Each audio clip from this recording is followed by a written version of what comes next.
World too, the constant, every time you'd forget to save. Oh, Mr. Rossetti, and... Or every time I'd force you to forget to save. Oh, yeah, or... No, it wouldn't be force, it would be he would turn the power button off. Thanks. Yeah. And then I'd have to sit through lines and lines of dialogue being berated by Mr. Rossetti. Which, looking back now, I was super frustrated at the time, but looking at it now, it's actually so funny that they implemented something like that. That just reminded the player, you need to save. Save.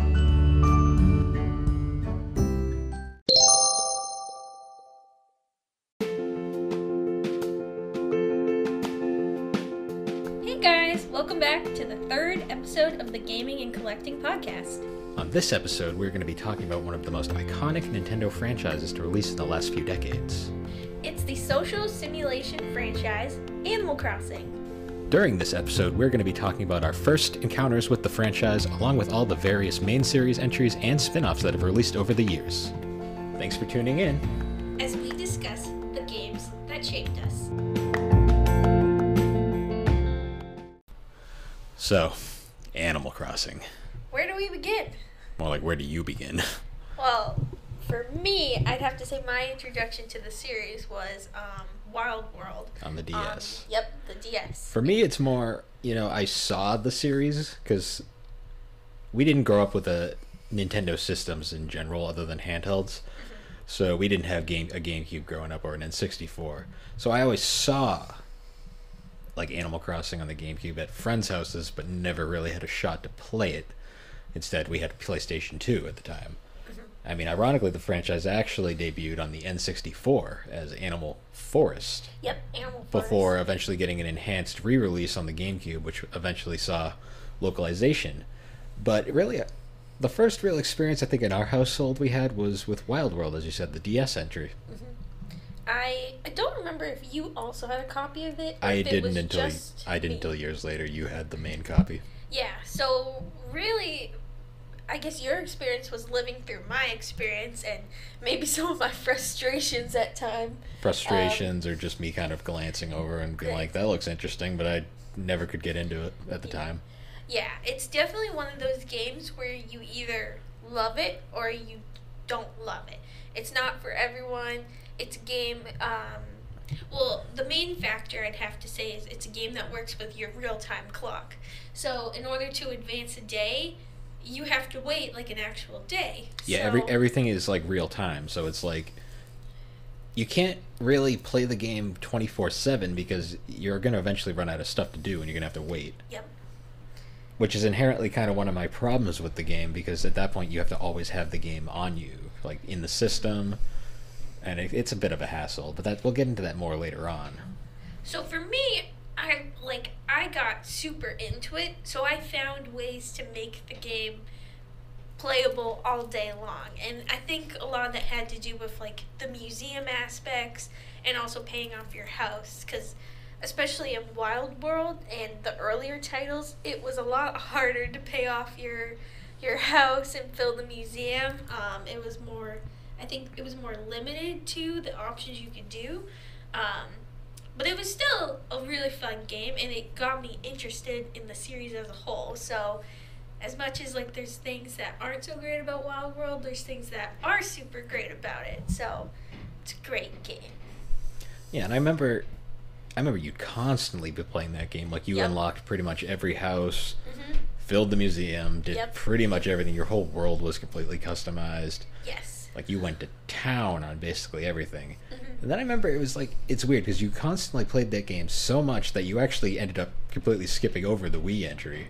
Yeah, I didn't really play the Wii entry, but from my few times playing it, I still will occasionally check in, but I couldn't get as into it as much because it was very similar to Wild World. There wasn't much, oh my goodness, sorry about that.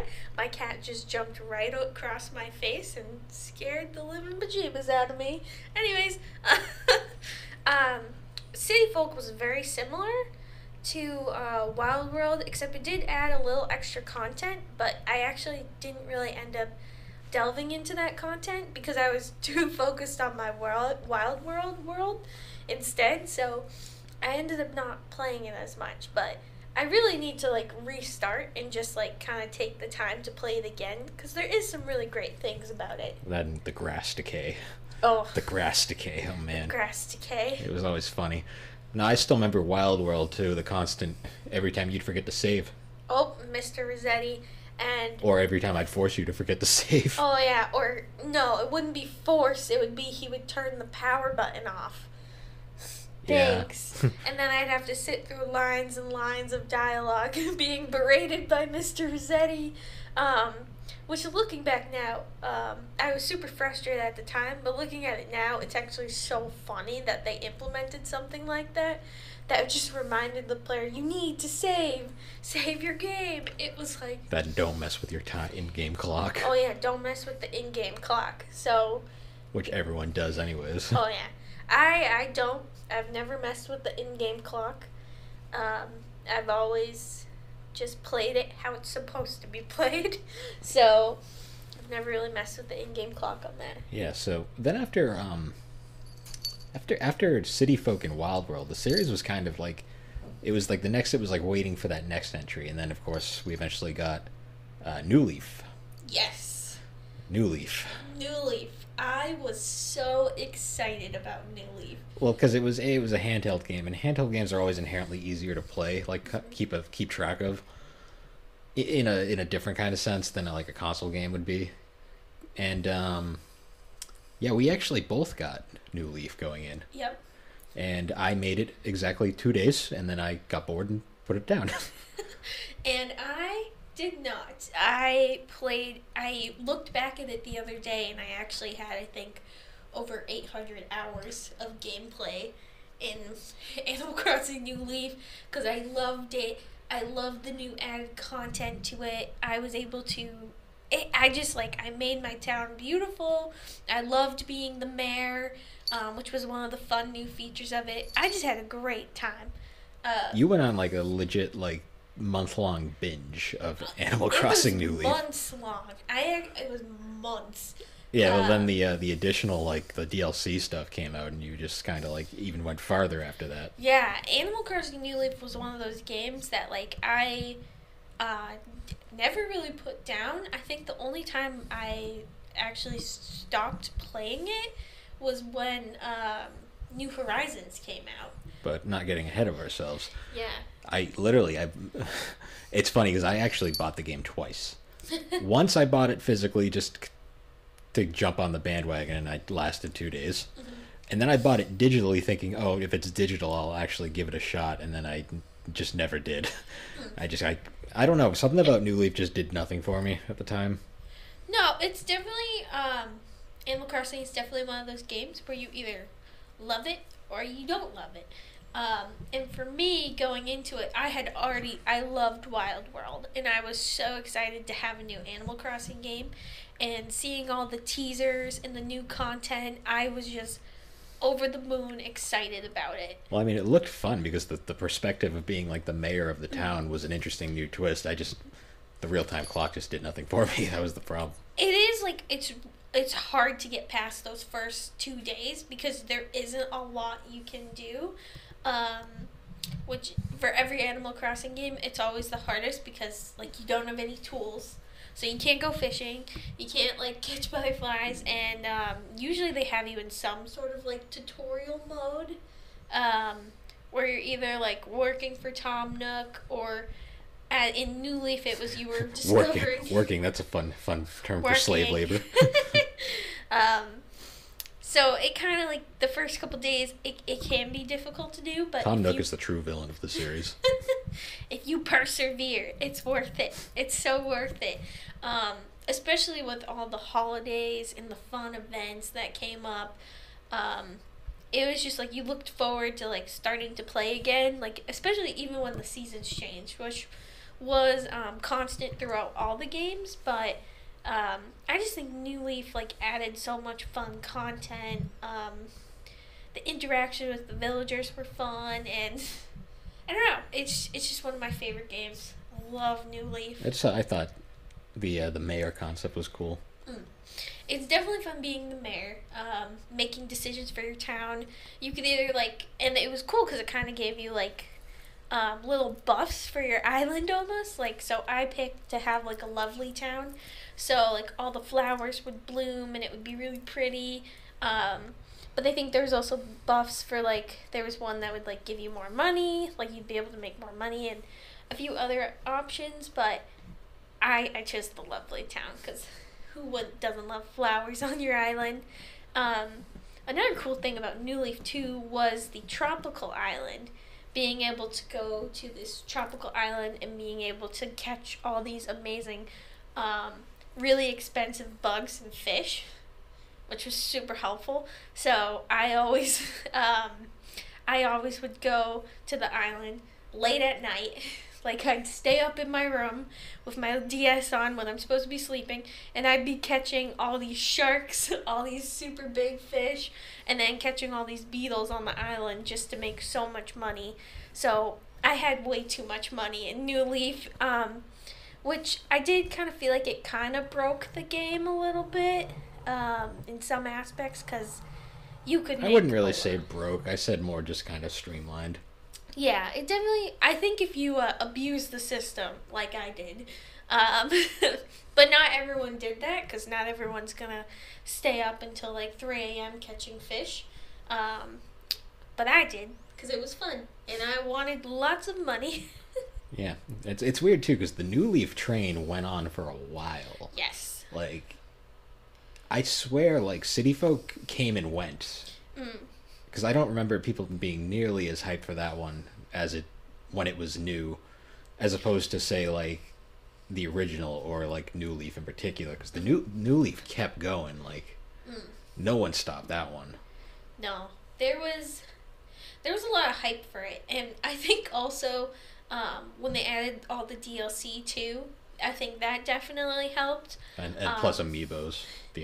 Yes, the adding of the amiibo cards and some of the amiibo figurines definitely helped. But we don't talk about Amiibo Festival. We don't talk about it. We'll get to spin-offs later. Yeah. But so then following that, we had the eventual hype train when the Switch was announced. Yes. Well, initially it was the Wii U, but that kind of came and went before it had a shot to get an original game. Mm-hmm.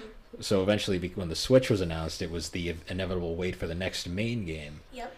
Which would eventually become New Horizons. Yes. And New Horizons is interesting because when it came out, it was right around when the unpleasantness of the world was beginning. Mm-hmm.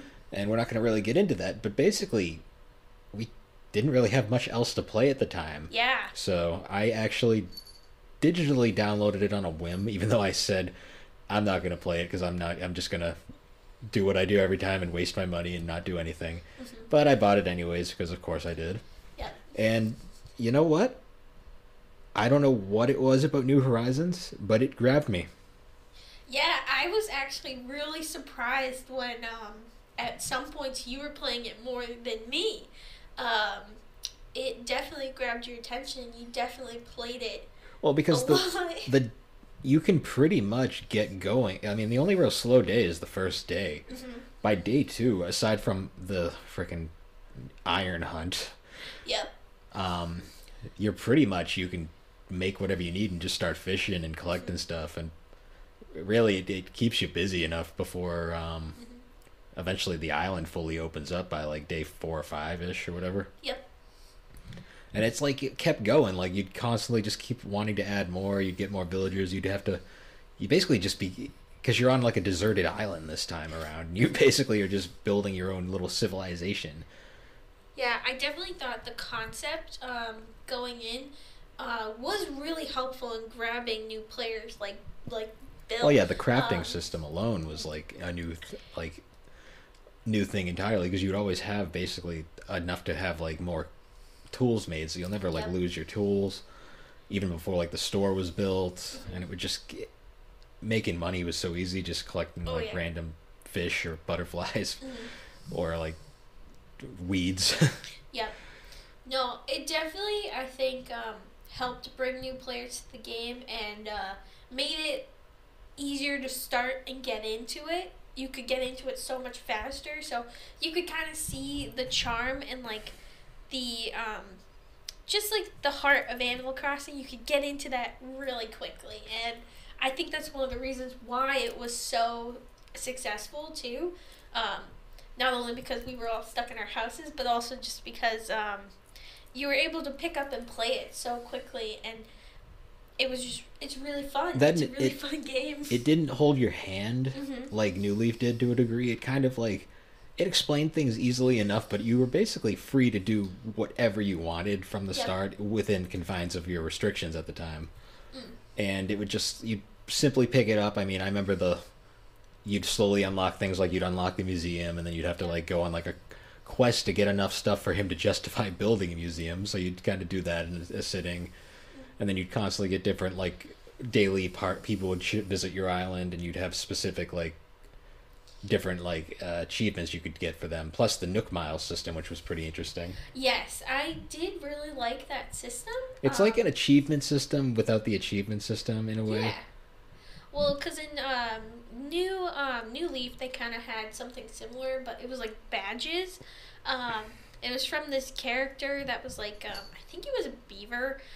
He wasn't super memorable for me, but you did get some sort of badges. But I think the Nook Mile system had more reward to it as well. So you're able to like keep track of all your achievements, but you're also like getting something out of gaining those achievements, which I think was super motivating for you to like do those daily tasks, or just like you'd go through them and be like, oh, okay, I gotta pluck this much grass, and then I'll be able to get like these Nook Miles. So it definitely motivated you to play more. Yeah. Then it's like you never... It's weird. It's hard to explain, because it's like the amount of different things you could do every gameplay day. You'd always have something you could do. And you never really got bored. And like just it's one of the funnest things I've had, filling the museum up, finding all the fish, all the different insects, freaking waiting for certain time periods. And then trying to like catch all sorts of different things. Yep. Plus interacting with your characters, getting getting different ones to appear on the island, and just kind of designing it, or as she tells me, like poorly designing your island. Hey, I'm not the person who has like a toilet in their yard and like random burning barrels. The toilet's on the hill now. Oh, it's on the hill now. Wonderful. You can do a lot of customization. You can do a lot of customization in New Leaf to your island, but I feel like the customization is even more. Well, you can play God and just reshape your island to do whatever you want. I think one of the things that players loved the most was that you were able to pick like where your villager houses would go. Because the worst thing that could happen in New Leaf was that you had this beautiful road system, and then someone moved out, and you were like, okay, and then someone moves in, and they move in right in the middle of your road, and you were like, why? So then you just forever resented that villager and just wanted them to move out. So being able to pick like the places where your villagers was moving was like a very happy feature. And I remember when I was first playing, I actually restarted my game because I miscalculated the spaces between the houses, and it was off by 1 block, and I just was like, nope, I can't do it. So I restarted my game to fix it. Later to find out that you can move stuff around anyways. Yeah, but it didn't matter. It still would have bothered me till the end, so I had to fix it. Yeah. See, I just put them wherever and just kind of deal with it. Nope. Not me. I also have just like random like stone structures and lighthouses just everywhere. Yep, he has like a random boxing ring in one part of your island. Yeah, I had to put it somewhere. And then on my island, I have like these nice laid out houses, areas, and then I have a nice little camper set up, and then a nice playground, and then you just have random burning barrels everywhere. Yeah. And? And then this kind of reminds me, one of the really fun features is, the other game also had these features, but, visiting your friends' towns. I think in New Horizons, yeah, and just plowing through their flower garden. Yeah, plowing through the flower, digging random holes, hitting each other with nets. That's always the most fun. Knocking all your fruit down so it screws up your timing. Yep. You know. Thanks. It's griefing. Thanks. Inconvenient griefing. Yep. And he was never welcome back to my island after Except that. for 3 weeks later when you invited me back. No. Well, because it's fun having someone else there until they start ruining your island, and then you're like, go away. And then you go to their island, and then you start ruining things, and you steal their fruit. Or in my case, where you just go, your island's already garbage. You can't even ruin it anymore. Yep, true. Yep. Oh, man. That and the exploration modes, we can go on different... Oh, yeah. Like, you can visit other islands to find resources. Yes, and also to find villagers to invite to your island, which I think is one of the really cool things about it, because I think a lot of players actually ended up going on trips and trips and trips just to find certain villagers to bring back to your island. See, I was never picky. I just went with whoever showed up and was like, whatever. I was a little picky. I wasn't super picky, but I did sometimes be like, if it was a really ugly villager, I'd be like, nope, turn around. But if it was like a cute looking villager, I was like, okay, you can come live on my island. I didn't care. I just was like, whatever. Come join. No, I definitely picked and choose my villagers, but I wasn't ever looking for anyone in particular. I also love Tom Nook when you're early on before the villager center is built. Tom Nook just constantly in his tent with his can of beer, just chilling in the corner there.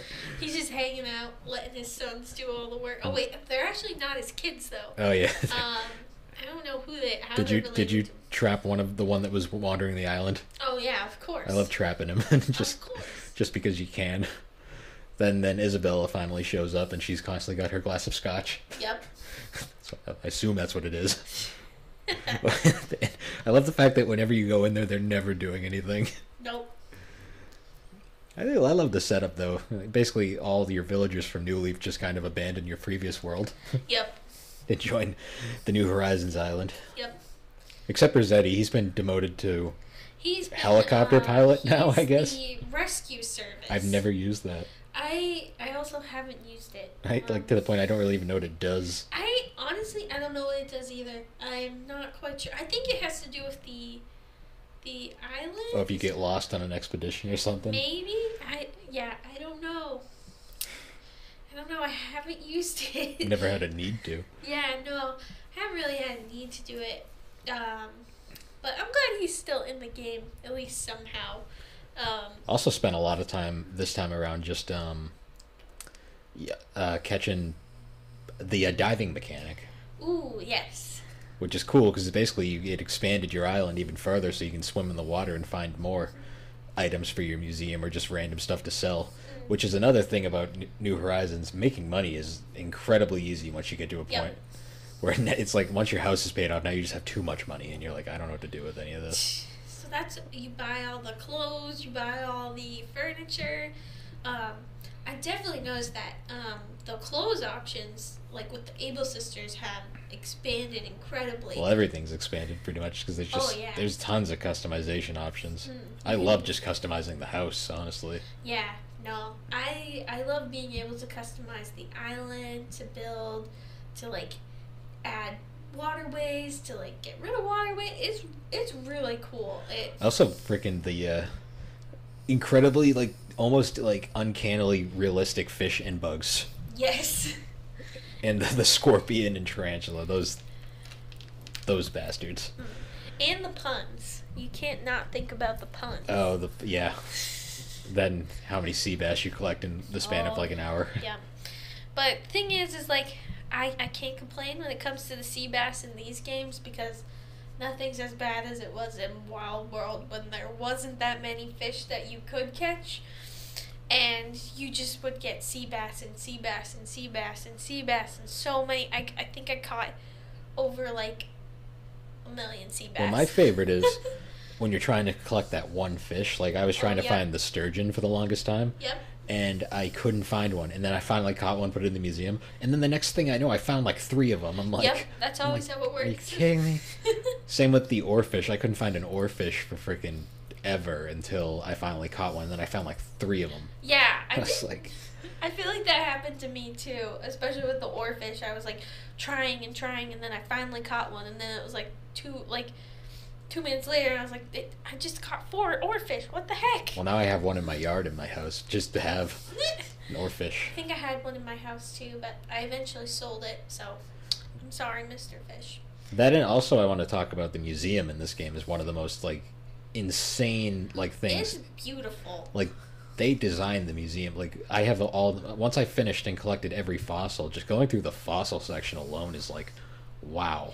It actually really makes you like Want to actually want to finish go it. to your want to finish it and like go around and walk through it and take little pictures. Like it is so fun. And the bug and fish sections are really cool too. It actually feels like a legitimate museum you're exploring. Yeah. More so than the previous games where they kind of felt. They were cool, but not nearly to this. I mean, the HD graphics obviously are gonna make a big difference. I definitely think like the designers like just went ham and just had so much fun with the museum. It's like But then it's there's so fun. but then there's the art gallery, which is just dead. Yeah. Because it's such a pain to get art pieces because you have to wait in it. You're never playing on the day where he's actually there. Yeah, but that's a mechanic that's been in the game for a while now, because that's how it was in New Leaf, and it's also how it was in Wild World, that he would come in on certain days. So it's kind of something that's just been part of the game. It's an inherent. And you gotta time it. Yeah, it's one of those inherent flaws with a real-time clock system that you can never really escape from. But Yep. I do like the fact, though, that once you finish all the fossils, though, then you just have thousands of them, so you can just put random Tyrannosaurus Rex skeletons around your island. Just because. Or just sell them for money, because they do make quite a bit. Yeah, but but eventually you get to the point where you just have too much money, and you're like, what do I do with this? True. You make more money. Yeah. Money, money, money.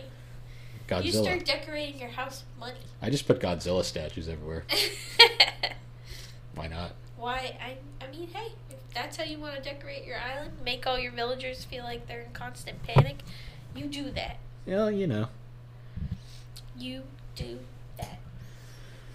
Yeah, but I mean, God, New Horizons is still going on too. Oh, do yeah. you remember the Easter event? Oh, the bunny. That poorly thought out mess.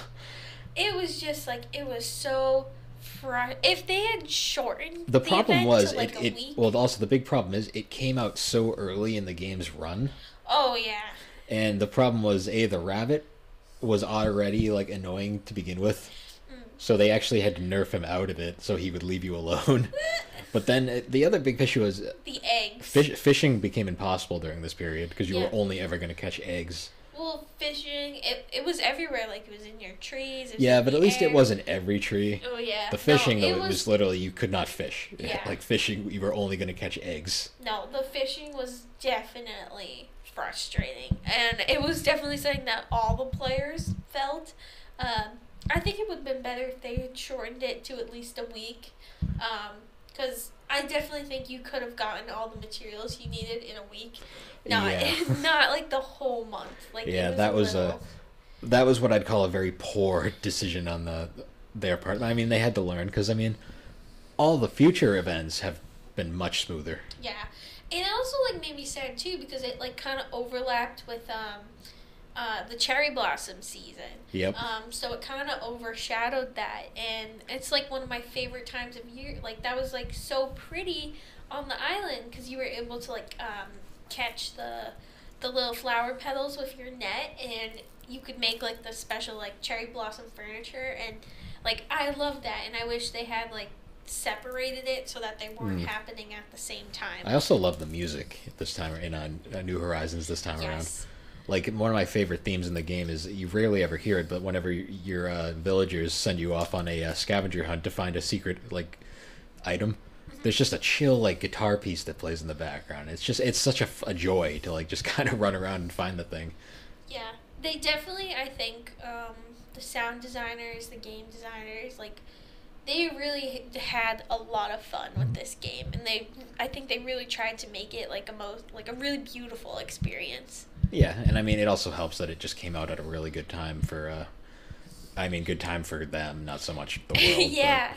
No, they definitely made a lot of money because, like, sold a lot of Switches, because everybody I knew was playing. Like, I work in a machine shop, and even my coworkers were playing it, and it's like, Yeah. it was crazy though. Like, it was cool. Well, no, like you'd go into Target and it would be completely sold out. Target or Walmart everywhere. Well, that's why I Couldn't bought it buy one. Well, I bought it digitally this time, so I wouldn't have to yeah. worry about constantly putting the cart back in. But it was Same. like that's one of the reasons I bought it, because everybody was playing it this time around. Like, I was like, okay, I don't want to be the one guy who didn't at least try it. Yep. No. And I'm glad you did because, like, you ended up playing it a lot more than me. Like, I kind of had, I was playing it a lot, and then I kind of had some life things happen where I got laid off, and that kind of had to sit on the back burner because there was other things more important.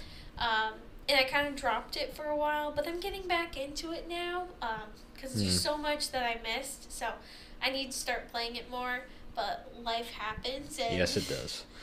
you can't control it, but hey, you just gotta stay positive and play Animal Crossing. So that's what I'm gonna do. As you run away from bees and hope to not get stung. Yes, or no, you don't run away from them. You have your net ready and you catch them immediately, and then you sell them because they're actually worth, I think, like 600 bills. Something like that. Yeah, pretty expensive. Yeah, but sometimes you forget to have your No, sometimes it lands in an inconvenient spot and you can't get them. No, I'm always prepared. I'm not. Well, anyways, guys, we're going to take a quick break and we'll be right back.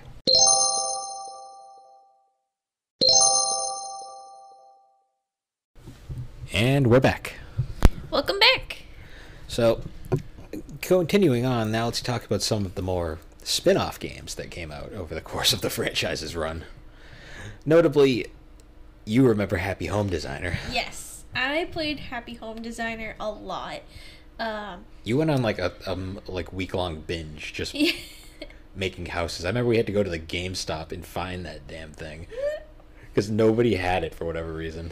Like, it was such a low-key release. It was pretty low key, but it was really fun. Wasn't it literally just making houses? Yeah, so the concept was that you were basically just taking the whole design aspect, the design aspect of Animal Crossing, and turning it into its own little game. So you wouldn't have to like buy anything. You would have everything.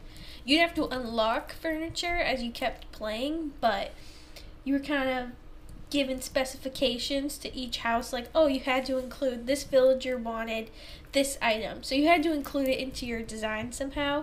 But it was fun if you like that. And for me, I've always loved like playing The Sims and like just building houses, so this was right up my alley.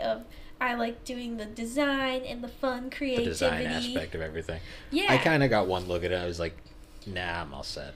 No, it's not for everyone, but if you like the whole designing, it's pretty fun because you're actually able to design a couple special buildings in the town too. So you can like design a restaurant, design a hospital, design a school, a clothing store. So you can kind of like pick and choose what you want to design. I think there's like a hotel you can make. So it's really fun, and the more you played, the more you unlocked furniture and items and clothing. So you're able to like download, like get a lot of content out of it if you just kept playing more. And a fun thing too is that after you built like one of a building, you can go and interact at that building, or even interact at the houses you made. So you could go run around and kind of play as your villager still and interact with the characters. But it was fun. I enjoyed it. It's funny though, because that game came out, but it was completely overshadowed by its more infamous cousin. Yes. Also known as Amiibo Festival. Yeah. Which was one of probably the biggest disappointments in the entire franchise's history. Yeah. Because, I mean, I remember it was interesting because the way that game was kind of announced was we kind of got... The Wii U had this kind of like... It was kind of like a little like Animal Crossing kind of like plaza thing where you basically it was an excuse to just see like HD models of all the characters. Yep. And you could somewhat interact with them, and it was cute. It was cool. But then we got the Amiibo Festival, which was like a Mario. It was like a Mario Party clone, Yeah. but it required amiibos to play, Yep. and it was just. I have never played it personally myself, but everything I've seen of it, it just looks like one of the most pointless games ever made. It just it didn't really have games. Like there was games within it, but it wasn't like Mario Party where after each round like you'd play a game together. You didn't really have that. It was kind of you were just moving around the board, and as you landed on spaces, you'd see kind of little cutscenes of events that could happen that would affect the amount of bells you would gain. I think they also had aspects with like the whole turn-up system with that too. Like with the whole gambling and making money and stuff. Stock market aspect, but it really I think the major flaw of it was that people were so excited when they saw these HD models of the Animal Crossing characters, and they were like, "Oh my God, we're getting our next like console game. We're getting a console game for Animal Crossing. Oh my God, we're so excited!" And then Amiibo Festival. Then Wii U owners were desperate for content at that point. So. Yeah, so Amiibo Festival came, and then it went pretty quickly. We got some cool Animal Crossing amiibos out of it. That was really about it, though. No. There's so many of those things, too, and they're all in bargain bins now.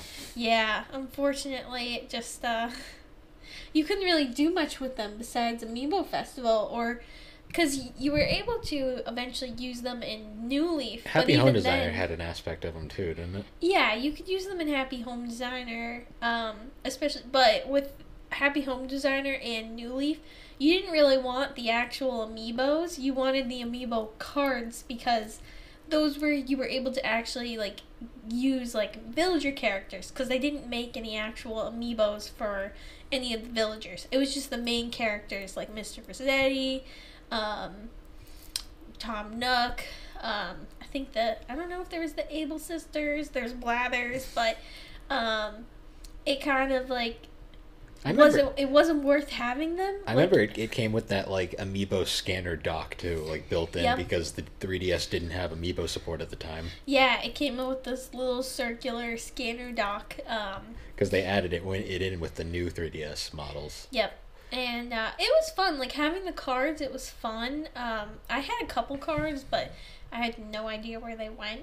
But it was also kind of hard because like you couldn't really find the card. Like I never really saw them readily available. You'd find them in anywhere. like Best Buys or like Walmarts. They'd be kind of like on the shelf with all like the other accessories and stuff. Yeah. But they weren't like super like in your face. It was kind of more of a buy these, please. Yeah, buy them. We need money right now. Yeah. So I didn't really have that many. But when I was playing like Happy Home Designer, I wasn't really using that aspect of it. I would just like choose random villagers from around, like, because random villagers would spawn wanting to have their house made. So I felt like you were able to pick and choose each day, like, oh, I want to build this person's house. And there are so many Animal Crossing villagers that you really like. I didn't really feel the need to buy the cards because I was like, oh, well, they'll probably pop up eventually, and most of my favorite characters did end up popping up eventually. So I didn't really find it necessary. But I think you can actually use them now with New Horizons as well. I think so. I haven't really messed around with it. I haven't cared about amiibos in so long, honestly. I haven't really messed around with it either. But I think a lot of people, when they were like, you can invite, once you get the campsite, then you can invite, you can use the amiibo cards to that's what it does. Invite them to your island, and then you can try and go to the campsite and persuade them to live on your island. So it kind of, if you had like your favorite character, you could like easily get them onto your island. Actually, looking back at it now, I'm surprised there's only been like 2 major spin-offs in the Animal Crossing series. Yeah, those really were like the only. Oh, there's actually one more, which is the phone application, Pocket Camp. Yeah, I never used that. I didn't really get into it, but I heard it's really fun. I just like, I don't really play a lot of phone apps. I just prefer like console games or like handheld games. So I don't really get into those, but I heard it's really fun, and I think they were also Nintendo was like, oh well, Pokemon Go did so well, let's try yeah, this. because they made a lot of different handheld games at that point. Because there's a Fire Emblem game, Mario games, Mario Kart. So I think it was kind of part of that of Nintendo diving into like the phone application market, and I think it worked really well. I think a lot of people played it. It just wasn't my cup of tea because I'm just not a phone app gamer. Now getting into some more just kind of random miscellaneous stuff. I mean, obviously the favorite game in the series for you is probably...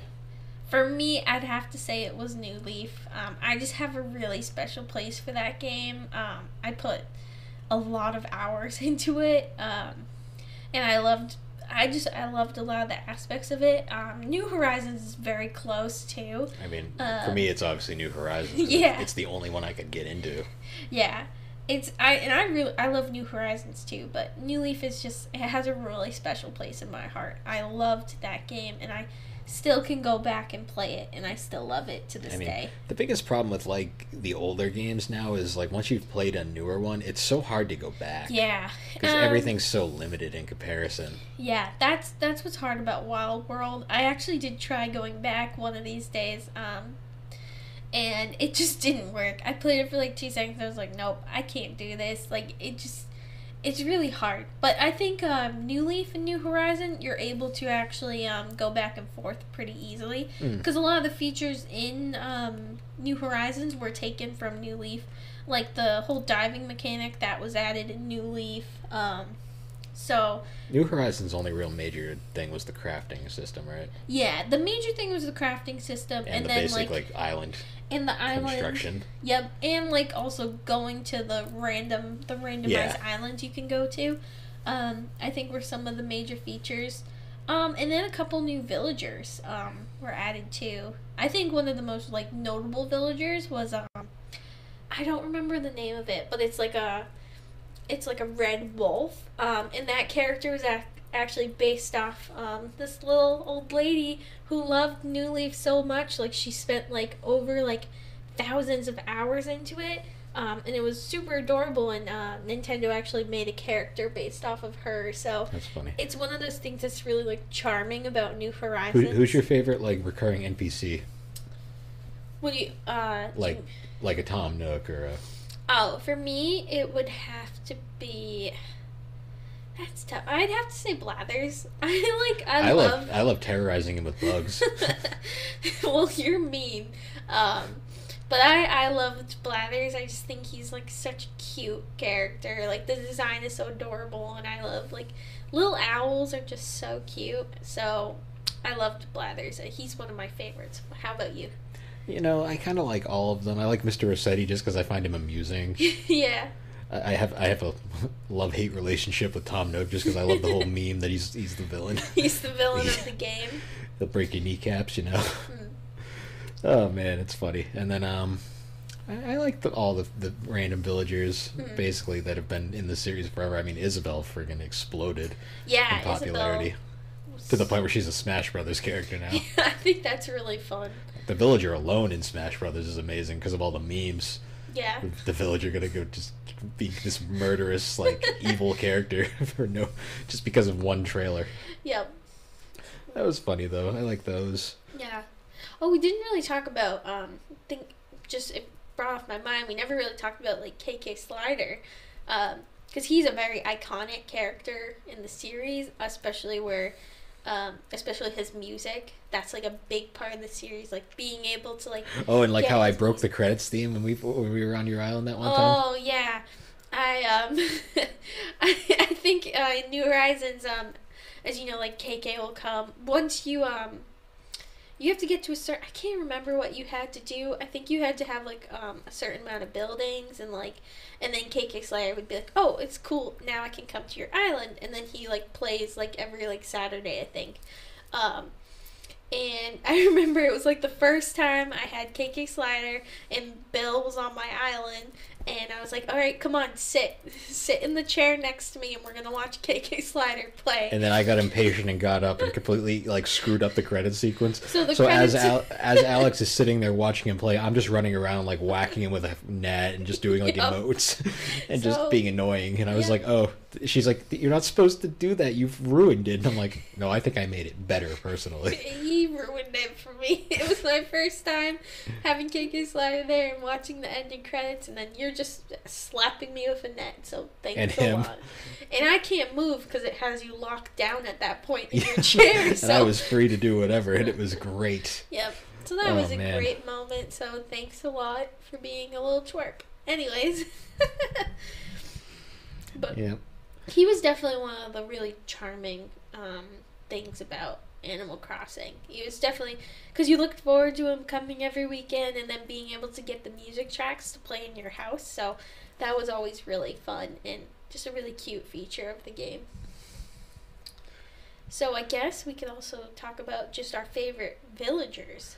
I mean, I only really have access to what I've played in New Horizons, but I mean, I love Sterling, the owl, the bird guy in armor who is obsessed with working out for no reason. He's a cool guy. Well, he's a jock character, so jocks love. And then I love my little penguin friend Boomer, who's like a pilot and just eats all the time.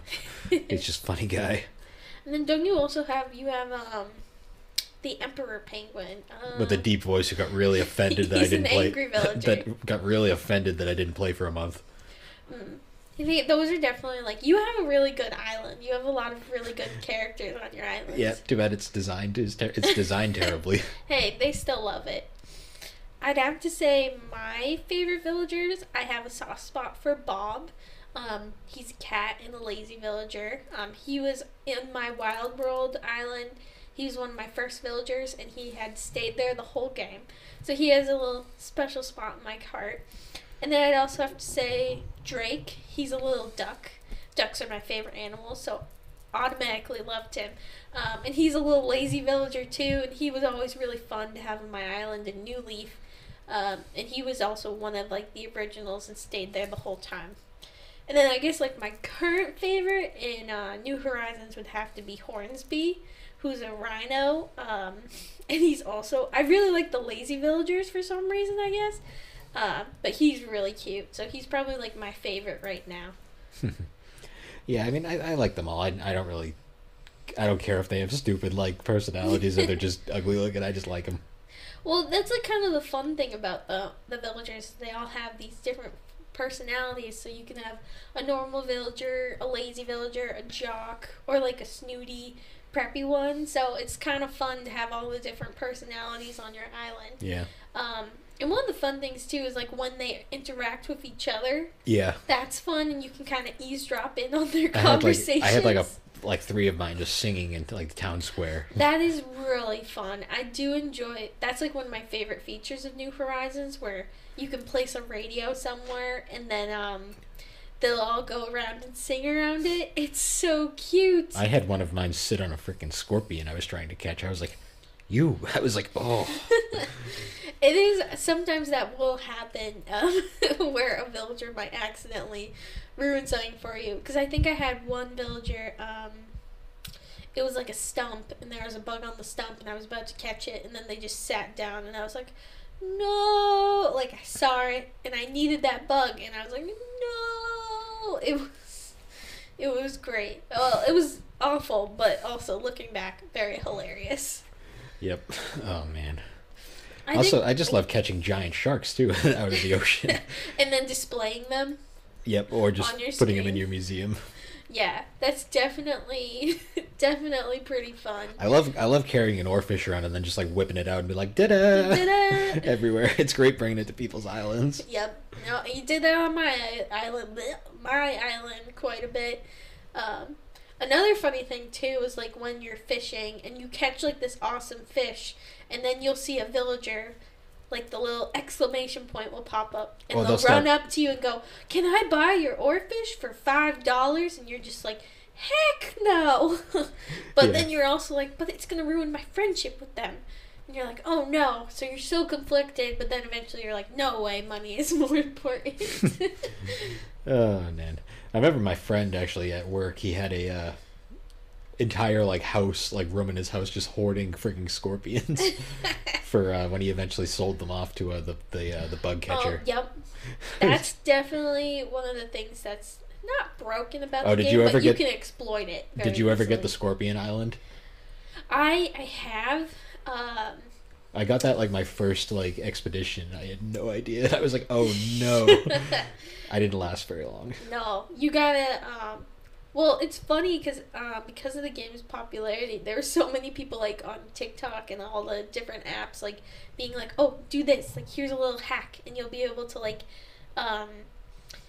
catch all the scorpion on your island." So it was actually pretty like fun. And the- You were and- able to figure it out. pretty And then you quickly. realize all you have to do is just crouch and watch the pattern, and it's Yep. really easy. But No.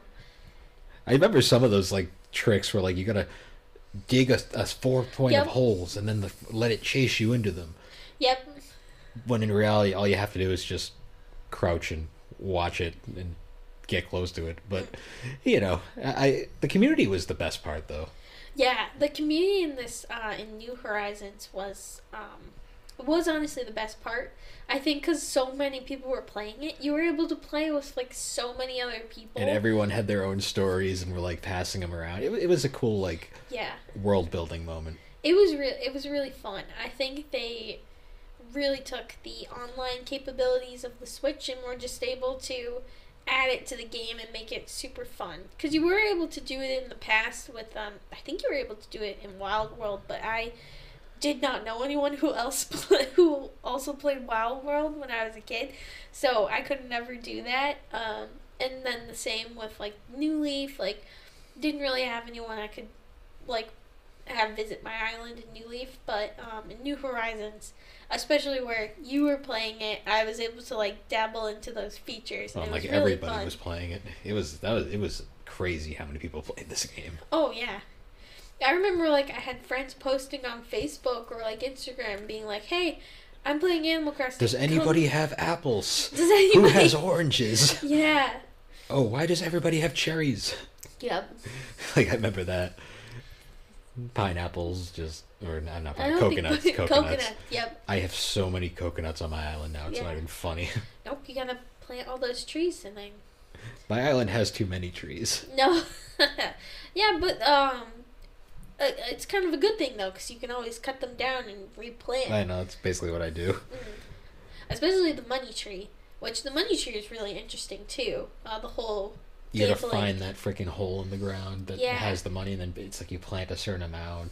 Yeah, well, it's like kind of like a gamble almost to do it because it doesn't. If like you put like 1,000 bells in, you may or may not get an 1,000 bell tree.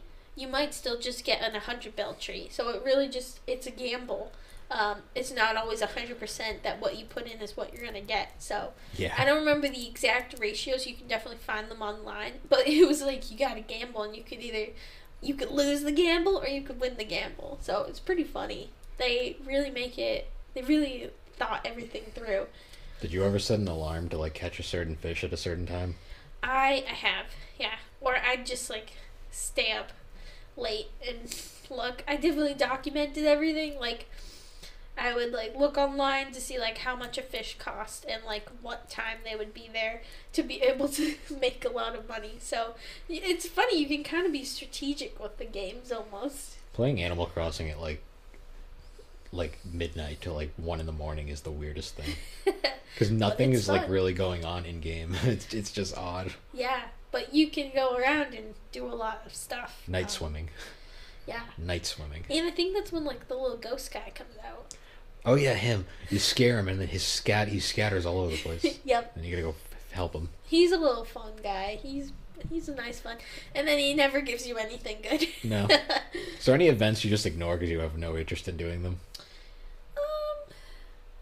I don't know. I mean, I like give everyone a shot. I kind of ignored the bunny event, but I Well, think a that lot was of just people poorly. did. That was poorly designed. But I think I give them all a shot. You know, I think they're all fun in their own ways, and you should give at least everyone a shot because it only happens once a year. So for some of them, the fishing tourneys and the bug catching tourneys are really fun too. I just think they're all really fun. You know, I think they're all great in their own ways. Yeah. I mean, good talk. Good talk. Good talk. Yeah. We love our Animal Crossing. Well, now Well, you do too. You love your Animal Crossing. I love my New Horizons. Yeah. As they say. Well, anyways, guys, thanks for listening to the Gaming and Collecting Podcast. Thank you. And we'll see you next time. See you then.